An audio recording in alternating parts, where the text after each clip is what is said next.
এক বিঘাই ধরলাম, ঝাঁটাতে একটা লোক একদিনে 1 বিঘে জমিতে বিষ দিত, তাহলে ড্রোনে কত দিবে?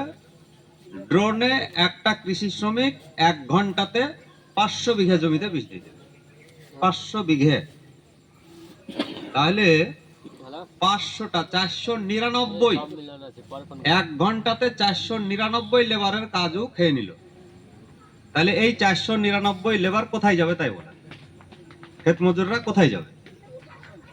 আগে গম কাটা থেকে শুরু করে আকাশের অবস্থা দেখে গম কাটতে হতো, আর মলন ভাঙতে হতো আকাশের অবস্থা দেখে, তারপরে গরু দিয়ে ঘুরাতে হতো, তারপরে ও বিভিন্ন রকম ব্যাপার থাকতো। এখন ওই সব কোনো ব্যাপার আছে?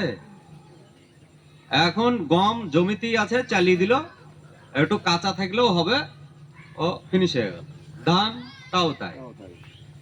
এখন কি বুনবেন, ও আপনাকে হাতে আর ধান লাগাতে হবে না, সব চলে এসেছে প্রযুক্তি। তাহলে এই প্রযুক্তি তো আপনি অস্বীকার করতে পারবেন না।